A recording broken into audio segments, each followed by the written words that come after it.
os calvos têm desejos sombrios. Alguns deles querem fazer os carros mais rápidos do mundo, outros calvos se tornam carecas e querem carros de 10 segundos, outros abrem mão da segurança e da CLT para investir no canal no YouTube, mas tem um calvo chamado Ferdinand Piëch, que eu finalmente aprendi a falar o nome dele. Este foi um calvo que desejou um carro de 1 litro. Mas o que diabo isso quer dizer? Então vem comigo que eu vou te mostrar o carro de 1 litro da Volkswagen nesse vídeo super nerdola.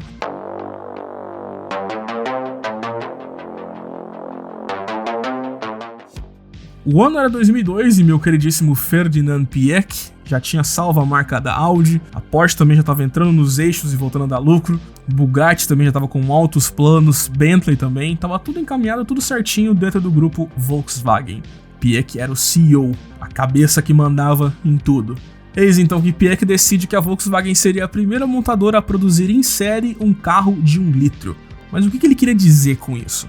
Ele se referia a um carro capaz de consumir apenas 1 litro para cada 100 km rodados, que é a maneira que geralmente os europeus costumam medir o consumo. Europeus medem por litros a cada 100 km, americanos medem em milhas por galão, sei lá o que diabo isso significa, e a gente mede em quilômetros por litro.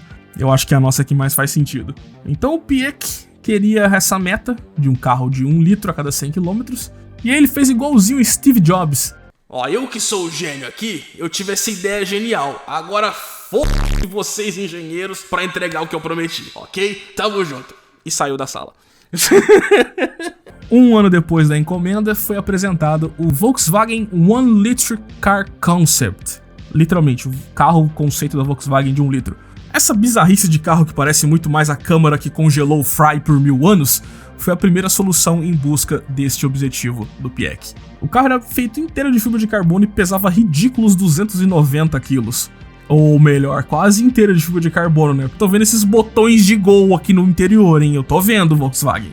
O botão tem que fazer tech. Incrivelmente, o próprio Ferdinand Piëch dirigiu o carro na apresentação, levando um investidor no banco traseiro. A propósito, sim, esse carro tinha 2 lugares, um na frente do outro. Lá ele. E melhor ainda, esse carro ultrapassou a meta de Ferdinand Piëch, consumindo apenas 0,89 litros por 100 km rodados, ou na nossa medida, 112 km com 1 litro. Antes que donos de Up venham dizendo que fizeram mais do que isso, vamos focar aqui nesse carro aqui. O segredo para ele conseguir bater essa meta foi o seu baixo peso e o seu motor, que era de apenas 299 cilindradas. Esse motor era de um único cilindro com avassaladores 8,5 cavalos. Ainda por cima era movido a diesel. Diesel que já foi o combustível queridinho da Europa, se não fosse o Dieselgate. Bons tempos.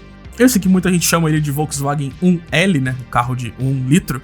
Ele teve também uma inspiração em outro modelo de um outro Ferdinand, só que dessa vez o Ferdinand Porsche, lá de 1939, o conceito esquecido chamado Type 64. Tem uma pequena inspiração aqui de conceitos, digamos assim. E esse carro vai voltar daqui a pouco também. Porque agora avançamos 7 anos no tempo. Acho que o Ferdinand Piëch tava ocupado salvando outras marcas do grupo. Aí depois passou um tempo ele... Opa, volta aquele projeto lá, os engenheiros.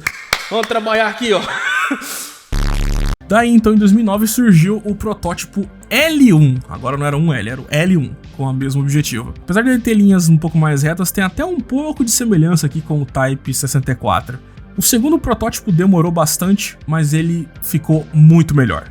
Melhorou, por exemplo, dobrando a quantidade de cilindros, agora no motor de 2 cilindros e 800 cilindradas, olha só. Big block aqui, né? Reza a lenda que esse motor era um 1.6 TDI com 2 cilindros cortados.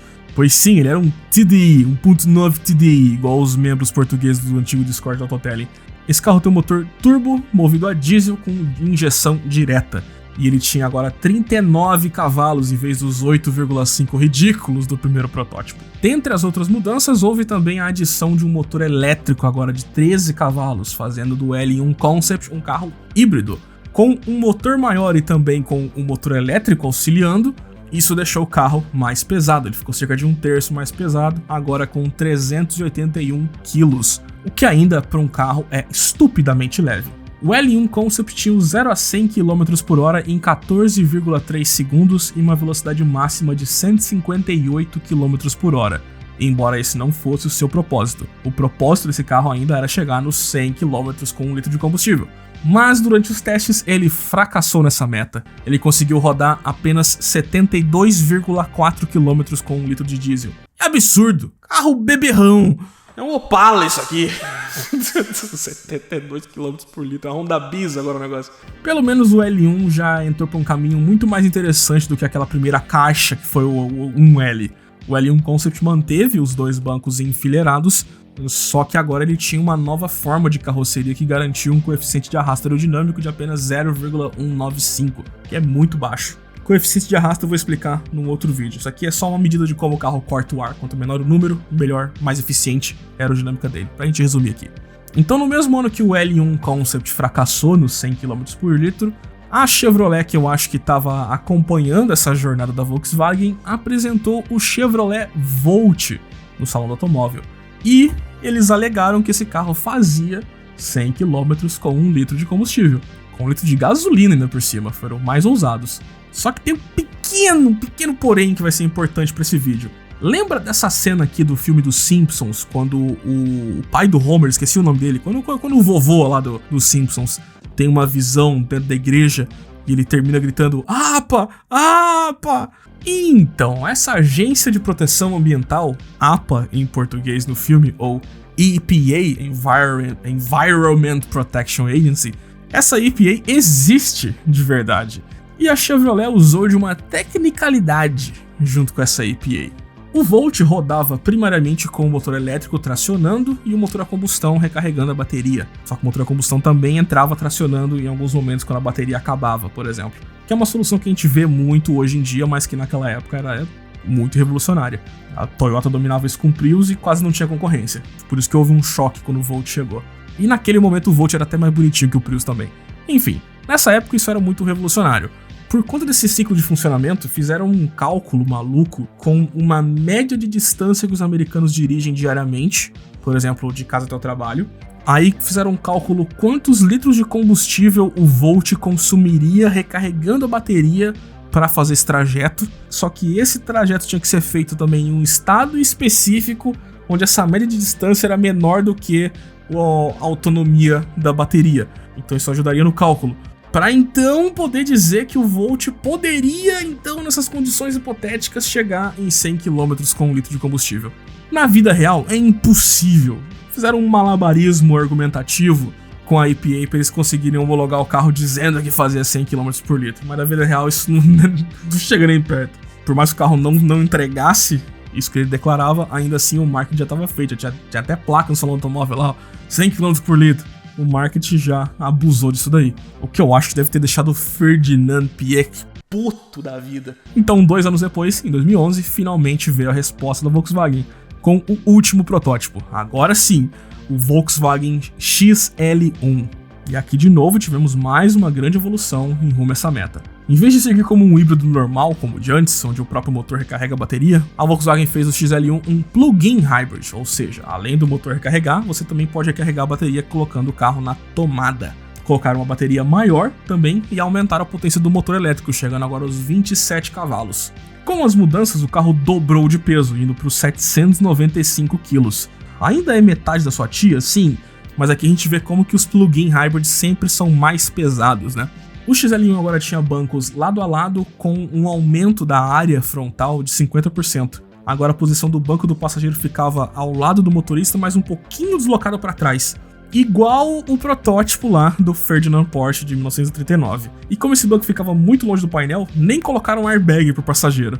Já corta uns quilinhos aí também. A área frontal, como eu falei, ela aumentou 50%, mas ainda assim o coeficiente de arrasto, né, o CD, ainda assim continuou muito baixo e hoje em dia talvez seria um dos top 3 menores do mundo, que era de 0,186.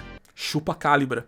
Com o ar jogando em favor da carroceria, digamos assim, com essa bateria aumentada e recarregável na tomada, e também usando esse mesmo malabarismo argumentativo hipotético da EPA com o Volt, o XL1 então atingiu o consumo de 0,9 litros para percorrer 100 km, ou 111 km com 1 litro de diesel. Chupa Volt. Além de mais de uma década pesquisando, os engenheiros fizeram o desenvolvimento do XL1 ser caro demais. Dá pra dizer que foi quase sem fins lucrativos esse carro. Era muito mais uma obsessão do Ferdinand Piëch. Então mais 2 anos se passaram, já estamos agora em 2013, e aí finalmente tivemos a versão oficial de produção do XL1. E era legal que na versão de produção, o carregador do carro era cobrado à parte, pesava 22 quilos e era guardado no porta-malas. A Apple adorou isso daqui, né?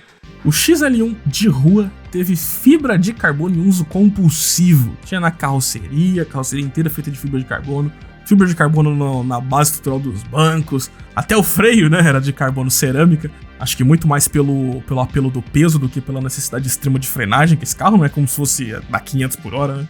E ainda assim, com toda essa fibra de carbono, ainda usaram alumínio como reforços estruturais nessas zonas de deformidade programada, que é aquela parte do carro que é feita para amassar quando bate, sabe? E ainda teve mais materiais nobres. As rodas eram de magnésio forjado. Só essas 4 rodas aí já compram 5 do meu Astra. Podemos dizer que foi graças ao uso desses materiais nobres e caros, mas a versão de produção do XL1 teve o peso final de 840 kg apenas. Ele tinha a mesma altura do Elise Série 3 da época, a terceira geração, só que ele conseguia ser 26 kg mais leve que o Elise. E esse XL1 também eu diria que ele é um carro bipolar, pois mesmo com todos esses materiais nobres, nível Bugatti, em outros aspectos o carro era um nível pobre, igual do Volkswagen Gol. Por exemplo, para poder poupar peso, esse carro vinha sem isolamento térmico acústico. Tinha também a questão do airbag que eu mencionei, que foi removido para o passageiro. E ainda para fechar, esse carro tinha direção mecânica, sem assistência. Pelo mesmo motivo também que o McLaren F1 também não tinha direção hidráulica ou elétrica, por corte de peso. Só que nesse caso aqui a direção do XL1 não ficou dura, porque ele, além de ser um carro muito leve, o pneu dele era a medida 115/80 R15. Parece um pneu de bicicleta, de tão fino. Eu acho que o pneu tem a espessura mínima possível para conseguir ficar em pé sem desmontar no chão. Bizarro. E a bipolaridade continuava, porque esse carro não tinha nenhum espelho, basicamente, e também não tinha nem câmera de ré. Como que você faz uma baliza com o XL1? Se vira! Ok, tudo bem. Ele tinha 2 câmeras laterais imitando os retrovisores, eram em resolução HDR, mas só isso. Vai ter que adivinhar aí o tamanho do carro pra você conseguir dar ré sem bater. A bipolaridade, a carroceria era de fibra de carbono, mas sem isolamento acústico. Só que também todos os painéis de carroceria eles eram os mais próximos possíveis para ajudar a diminuir a resistência do ar, porque não sei se você sabe também, o ar entra por essas frestas e isso ajuda o carro a perder coeficiente de arrasto. Até por isso também que o XL1 tinha essa roda traseira tampada para ajudar com ar. Com isso, a versão de rua conseguiu ter um coeficiente de arrasto também extremamente baixo, quase igual da versão protótipo, de 0,189. Pela aerodinâmica, a baixa resistência do ar, pneus muito finos e o baixo peso do carro, fizeram um cálculo de que para rodar a 100 km por hora numa rodovia plana, ele na teoria precisaria de apenas 8 cavalos para se manter em movimento. E falando em cavalos, vamos então para o motor da versão final, que era basicamente um 1.6 TDI com 2 pistões cortados. Dessa vez teve um pequeno aumento de cilindrada, o carro foi para 829 cilindradas.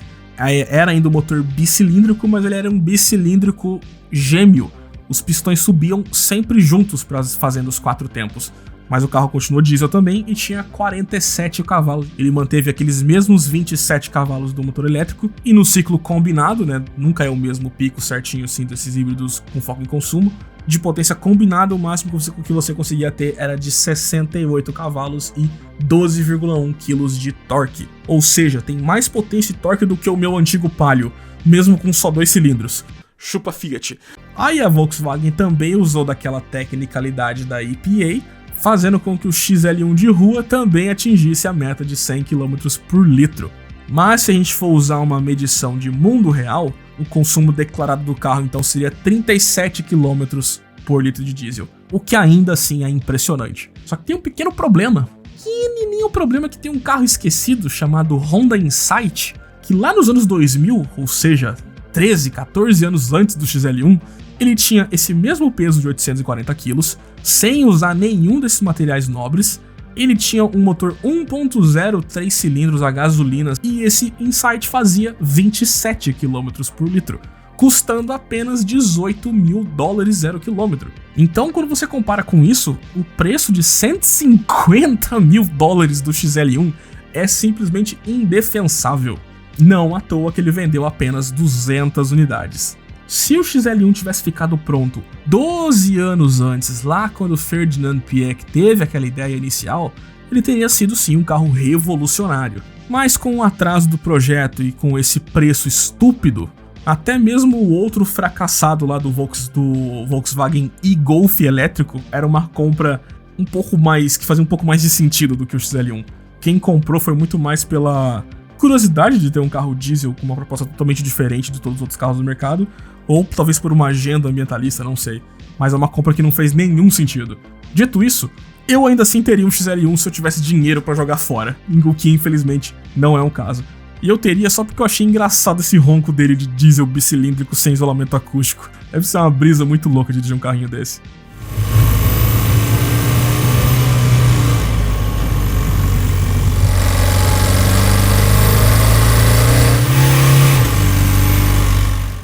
Quando o XL1 entrou em produção, surgiu também mais um outro protótipo com a mesma base, que foi o Volkswagen XL Sport. Esse azulão aí, esse Audi R8 da Shopee, que usou a mesma base extremamente leve de materiais nobres do XL1, só que aqui com a abordagem esportiva. Eu confesso que eu acho esse carro lindo até hoje, mesmo 10 anos depois, mas aqui já é o meu gosto pessoal, quero saber o gosto de vocês aí. No XL Sport, o peso aumentou bem pouco, aumentou só 50 kg, o carro chegando aos 890 kg. O carro ficou mais largo também, especialmente na traseira, ele tinha essas entradas de ares aqui que parecem um pouco do Audi R8. E ele ficou mais largo também para comportar os pneus e rodas do carro, que agora tinha um tamanho decente. Na frente da 205/40 R18 e na traseira 265/35 R18.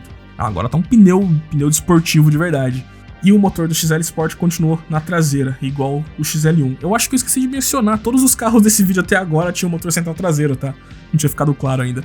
Profissionalismo! E mesmo com as mudanças de carroceria, ainda assim, o coeficiente aerodinâmico ficou mais baixo do que o Veyron. O XL Sport tinha um CD de 0,258, ainda cortava o ar muito bem. Falando então do motor, que eu falei que continua na traseira, vamos então pro tal do motor do XL Sport.